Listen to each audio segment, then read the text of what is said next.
A esta hora saludamos al colega Luis Enrique González, jefe de redacción del medio de comunicación digital República.com de Guatemala. Luis Enrique, gracias por estar en Caracol Radio de Colombia. Buenos días.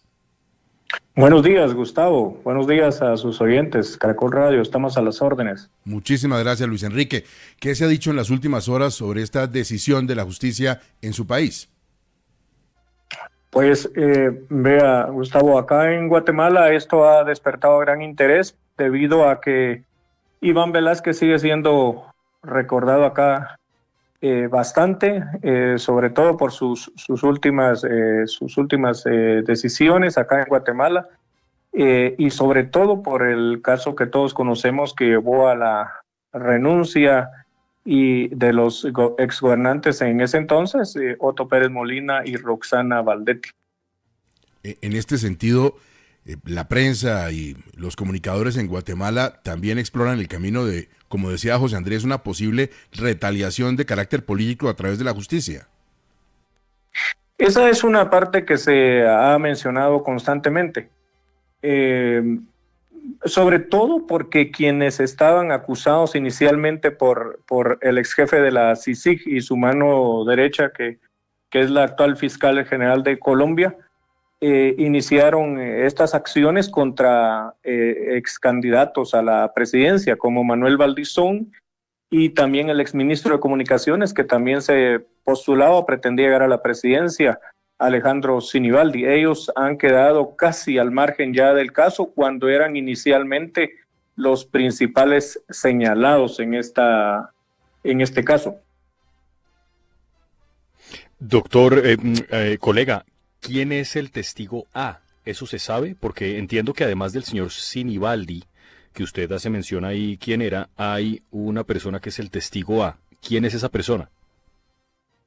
Mira, los testigos que tenían inicialmente acá, hay que mencionar que inicialmente cuando el caso estaba en manos de la fiscalía que tenía a su cargo Tel Maldana y también el caso bajo el mando de la CICIG, los principales testigos eran los brasileños de Odebrecht, que eran los responsables de haber cometido lo que ahora se corrobora que fue una estafa contra Guatemala, contra el Estado de Guatemala.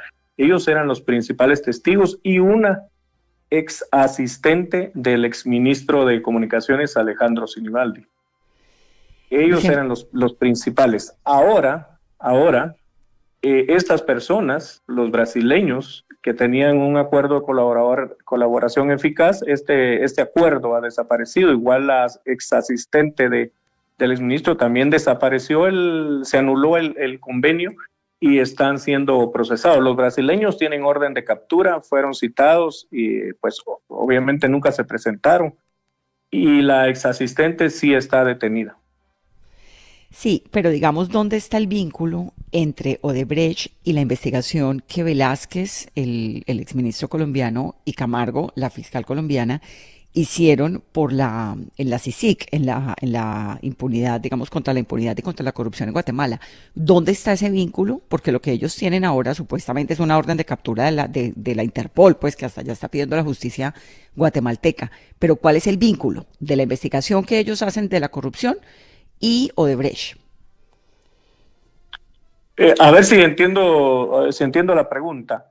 La acusación que se está haciendo contra ellos por las actuales autoridades del Ministerio Público es porque ellos hicieron este pacto, este acuerdo de colaboración eficaz con los brasileños, con los representantes de Odebrecht, pero nunca se exigió que ellos devolvieran el dinero que se les entregó, porque ellos cobraron de los 400 millones que estaba valorada esta carretera de 140 kilómetros, ellos cobraron 255 millones de dólares y la carretera no se hizo.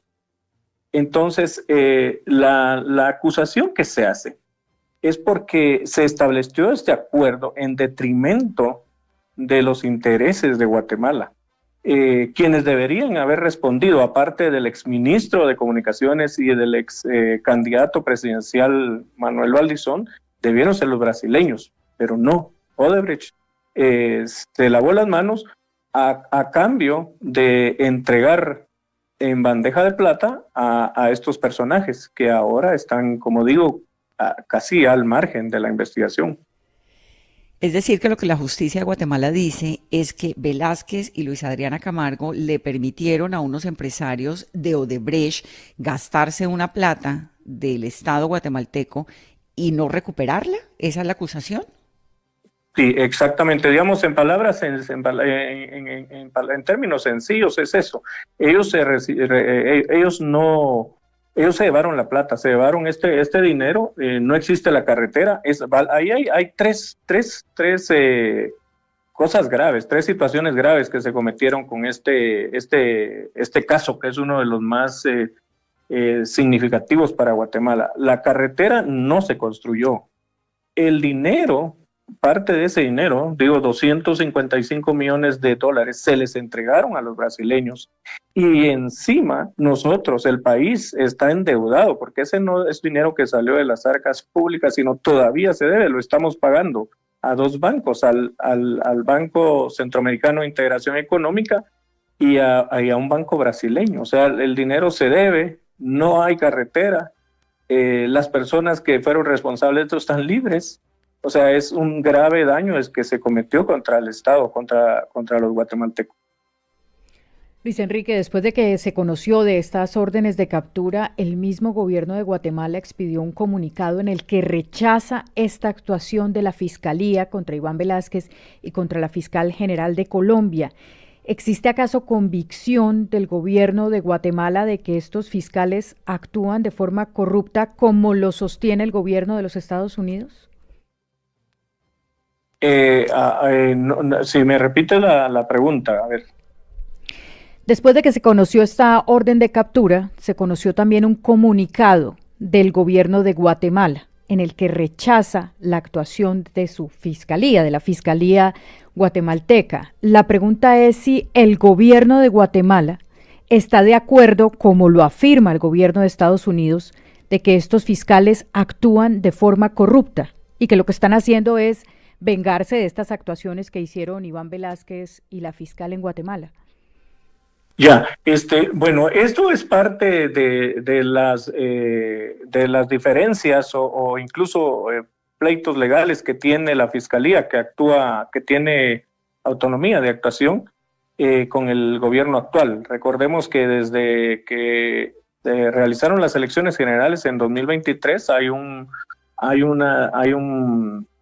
batalla legal ahí que llevó a cancelar el partido Movimiento Semilla, que llevó al presidente Bernardo Arévalo a la presidencia. Ese partido está cancelado por ahora.